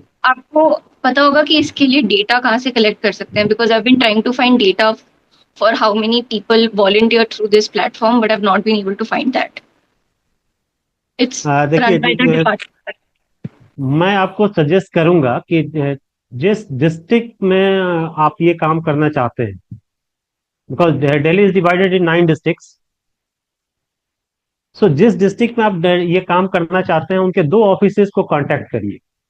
एक तो वहां के डाइट को कांटेक्ट करिए, district institute of education and training, और दूसरा जो है वो वहां पे समग्र शिक्षा का जो डिस्ट्रिक्ट ऑफिस है उनको कांटेक्ट करिए, because everything they might not be putting on the website, but they have the data in physical way. तो वहां से जो जो उसका कंपोनेंट इंचार्ज होगा वो आपको ये बता देगा कि हमारे पास में ये वॉलंटियर्स हैं, या you can take help of this officially और वॉलंटियरली, जैसे भी होगा। But you have to contact this 2 offices. DIET से क्या होगा कि आपको लैंग्वेज के टीचर्स मिल सकते हैं, और जो डिस्ट्रिक्ट लेवल का ऑफिस है उससे आपको वॉलंटियर्स भी मिल सकते हैं, वो टीचर भी डिप्यूट कर सकते हैं, टीचर उनके कंट्रोल में है। तो इस तरह से। और तीसरा एक और जगह है दिल्ली में, जो एमसीडी जो है, म्युनिसिपल कॉर्पोरेशन ऑफ दिल्ली, उनके जो ऑफिसेज हैं, एजुकेशन के जो ऑफिसेज हैं, वहां से आपको ये मिल जाएगा, because they Okay, also sir. Have to achieve their target. तो वो rather they will be happy to assist you. Okay, sir. Thank you so much. Yes. Anybody else? Yes, sir. I am Ayushi Dhaka, sir. I want to ask a question. Yes, Ayushi, please. Please. So, sir, I read in news that 18 government school in Haryana recorded 0 passes in class 12 boards, and उसको analyze करा गया, तो basically उसके 3 reasons थे. So, first was lack of parental awareness, जिसकी वजह से बच्चे कम schools attend कर रहे थे. Next was overburdened with non-academic tasks. Teachers were overburdened with non-academic tasks. And another जिसके बारे में मैं question पूछना चाहती हूँ was that some question the policy of promoting student from class 1 to 8 under RTE Act. Sir, I think that Right to Education Act in some way hampered the quality of education. So, sir, what could be the solutions for this? देखिए, इसका ऐसे मैं very frankly speaking, जो 3 factors आपने गिनाए, एक teacher का overburden होना, और दूसरा कि पेरेंटल अवेयरनेस नहीं है, and third one is the no detention policy. मेरा ये मानना है कि there is something not happening in school itself. Teachers might be overburden, but this is an excuse from the side of teachers also. This is not 100% correct statement, because if it is a class 1 to 12 school and in 12 class this is happening, so you first explore how many teachers are there in class 12. I think there are subject wise teachers, and Haryana has employed many teachers, so there may be shortage of 1 or 2 couple of teachers, but something is not happening. I was analyzing data of out of school children, and during a certain year, I found that the children who were out of school, suppose 100 children were out of school, out of that 67 children had gone to school and then they were dropped out, meaning thereby that something is not happening in this. We can and we can blame, this is the shifting blame from one to another, that may be, but school's first task is to teach the students. So everywhere. You see, uh, many states have a shortfall of teachers, but still, this is not happening. In Assam, also, this situation happened couple of years back, and thereafter, few actions started on teachers. The chief minister of Assam uh, called on those head teachers and told that if this year your result doesn't enhance and the learning outcome doesn't enhance, then you will be responsible for it. And this much was sufficient for the teachers to look into their own अपने गिरेबान में झांकना था और thereafter the result in Assam improved. So in Haryana also, and second thing is that parental awareness. Parental awareness, now parents are aware. Haryana is a developed state. Parents are aware. But what next? Suppose a child passes 12th class, then what next? What skill is available? Because education and employment, though people debate, but in education and employment are related. And after class 12, the world of work opens, the world of higher education opens. So, whether it is available, if a child sees that he himself or himself will be interested. For example, आप ये देखिए कि we are in a education department where it is not like a perfect science. Perfect science means science says that if potassium permanganate is heated at 200 degrees Celsius, it will give oxygen. But in social science sector, which we are dealing with, here this principle of science doesn't apply because there are variations head to head. Two persons given same facilities, same thing, same teacher, same book, same environment. Despite that, there will be some differences. So we need to look into those aspects. Where is the fault, and what is not happening in the school? Because the school has the task to teach. We need to look into that, and then how can we go ahead to administrative orders or through participation? It all depends on the situation. So this can be experimented, I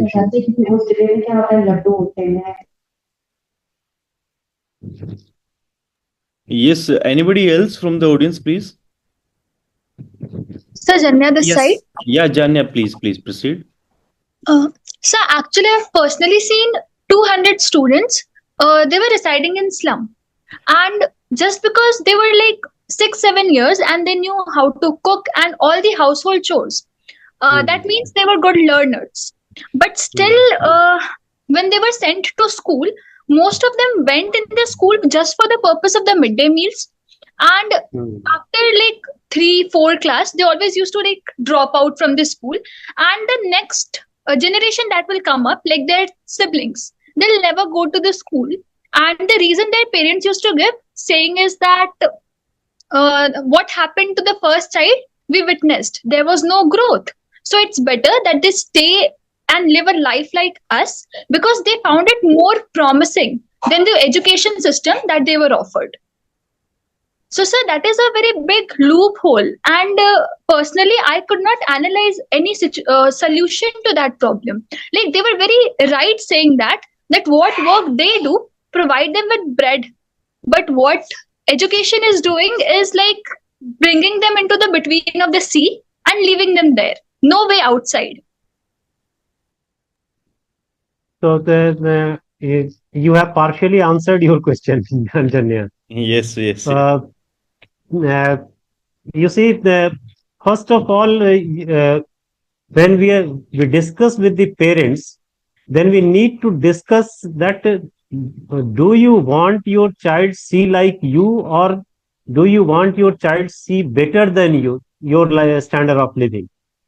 The parent will obviously say that I want my child should have a better standard of living than what I have. So in such that way, you can cater it And here is the toss, and you take this word from him that if you want your child to be having better standard of living than yourself, then education is the only way. There is no other way. Now they have these skills like cooking and all different things that they learn in their households. So that can be also utilized in classrooms, and that can be recognized, that can be incentivized, and that way they can go ahead. Suppose that their interest is in cooking, so you talk about cooking first, and thereafter then translate that, transform into the different subject. That if you want cooking, then you need to know what are the vitamins, which vitamin you eat. So this all depends on the teacher's caliber. How does he connect the skills of the children uh, uh, to the real classroom situation? If our teachers are trained like this, then your 50% of the problem is solved, and 50% you have already solved by putting a question that, do you want your child to see like yourself? Yes. Thank you, sir. And sir, like when you're saying that about the teaching method, you said that engage them with what they're actually interested in first, and then go ahead with teaching them Yes. ahead. But sir, in spite of having a very good system of training teachers, what happens is that those teachers are often not able, like they don't want to connect. It's not that they cannot, they don't want to connect to the students, and they often, like, they think that if they'll scold the child would like be more concentrated into their stream or something like that, and that is the place where I see everything collapse. Jania, here since we live in a country like India, and uh, where the teaching is a profession, and this is the last So, resort of sorry to anybody. disturb you. But sir, is it So not like that if instead of taking young individuals into teaching for the slum students, if we take the satisfied ones, like the retired personals, that would be more beneficial? and I can't say like that. Just I want to say that teaching is a passion. It comes from within, and we have taken teaching as a profession. These teachers, whether they are young, they are adult, or they are a retired one, but if they are passionate, they can teach anywhere. If they are not passionate, then they will kill time. This is sure. So the teaching comes from the passion. You see, I'm not a teacher. I'm not just, but I teach deprived students at my home free of cost. And those children, they, coming from the very poor background, they do not know even what type of ice creams are there in the market. They come to me, and when I started teaching them, one of them was in class 8, and he was not able to do things of class 5. So it was a challenge for me also, because I had been a manager for many learning recovery programs and struggled all the time. So here I started a different method, and I started slowly those sixth class things, then seventh class things, which are the basic minimum requirements. And then I went ahead with class 8. But that passion is required with among the teachers also. Our teachers are professionals. Our diets do not train passionate teachers. Our diets provide professionals only. So if I do not have a mind to inquisitive mind, that how I can teach each individual child, what is a plan for each individual child, till then these slums and rural area children are bound to suffer. I'm sorry to say that. Thank you, sir, for sharing your insight. Yeah. So, anybody else from the audience, please? From the, I think, yeah. Yes, sir. Yes, please. Who's this? Who is this? First of all, good evening, sir. Yeah, Ravi. Sir, my name is Puneet. Yeah. And currently I am working on the conditions of education in our state Uttar Pradesh. So, sir, you have Your voice is breaking. Puneet, you please rejoin once again. Okay, so we are taking another person's question so that there's a network issue at your side. Puneet, am I audible? Okay, meanwhile, please, anybody else from the audience, please?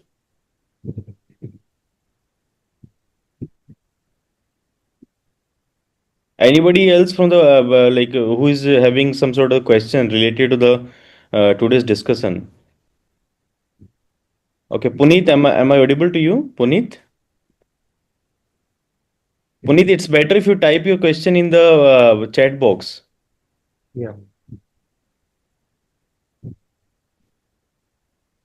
Okay, so let him join again, sir. So we'll wait for a few Yeah. seconds. Yeah. So we are running the time, so that's the reason we have to. Yeah. So anybody else from other than Puneet who is having any sort of questions from the Ravinder sir, please. Okay, so Puneet, did you rejoin Puneet? I think yes. Puneet, are you? Can you hear me? yes, sir. Yeah. So Puneet, please, it's better if you can speak and you can type your question in the chat box as well. Sir, am I audible? Yeah, you are audible. Yes. You are audible, Puneet. Please. Yes. First of all, good evening, everyone. Sir, my name is Puneet Chauhan, and sir, as a part of my internships, currently I am working on the conditions of education in the state Uttar Pradesh. Sir, as you have worked with various international organizations like UNESCO, sir, what I want to know is what successful models from your work with UNESCO can be adapted so to improve the gut giant educations in our state Uttar Pradesh, as the various districts in our Uttar Pradesh are facing a very high dropout rate, especially in girls, like the district like Balrampur and Bahraich. So, sir, this is my question. Uh, so far as girls' education is concerned in UP, I belong to UP. I have worked in UP under the British Council, and I was in charge for UP. So I'm aware of this girls' education program. And here the first deterrent is security of girl children. Parents want to send their girls to school, but particularly in the areas of Balrampur and Bahraich and also in some parts of Western UP, the major threat is security of the girl children.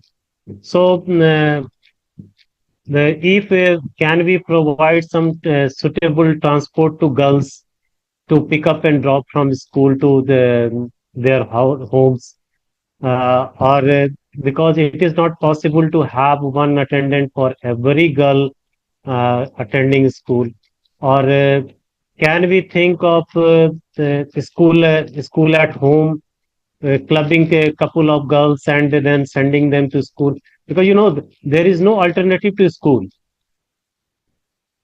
So how can we send? This is an important aspect. Second thing in UP that is most prominently the availability of resources on time. You see, the books are not available on time, dresses are not available on time. So this deters. And the third important thing is that despite the UDI showing that there are separate girls' toilet, the schools don't have functional toilet, or if they have, there is no water in those toilets. So giving such kind of strengthening such kind of infrastructure and secure transportation to girls, this can help them bringing back to school. And once they are in school is one of the safest place considered as of now. So there is nothing like this. So try for these things. If there are no girls' toilets, no girl will be willing to go to school, because in open defecation or open toileting is very challenging for the girls, and it is not ethical as well as human also. So we should look into that, Puneet. Yes, sir. Also, the female regarding female teachers, UP has the ratio of female teachers not 50-50. So the employment of teachers are, we're well aware of the employment scenario in UP. I will not elaborate on that. So these are the certain bottlenecks that are hampering girls' education. If we could do something, it would be really appreciable. So I'll take one last question, sir, because we are running the time. So it's almost, yeah. So anybody else from the audience, the last questions, please. Anybody else apart from Puneet? Yeah. Okay, so I think thank you so much, sir, for giving such a detailed description about the policies from the past to the policies in the contemporary world. What exactly the bottlenecks are there, and in very detailed analysis of the Delhi slums education, like what exactly the situation is there. If we talk about notified and non-notified slums areas, so it was really well detailed discussion, and I hope after this discussion, whosoever has attended this, so definitely will dive themselves into the to gather more data regarding the task whatever they are working on. So thank you so much, sir, for joining us today for this episode 8 of the BNSK Bharat Samvad, and we are looking forward for more such sessions related to the education in other in respect to the other state in upcoming days. So thank you so much, sir. Thank you so much for joining us today. Thank you. Thank you so much. Thank you all for joining us today. Thank you.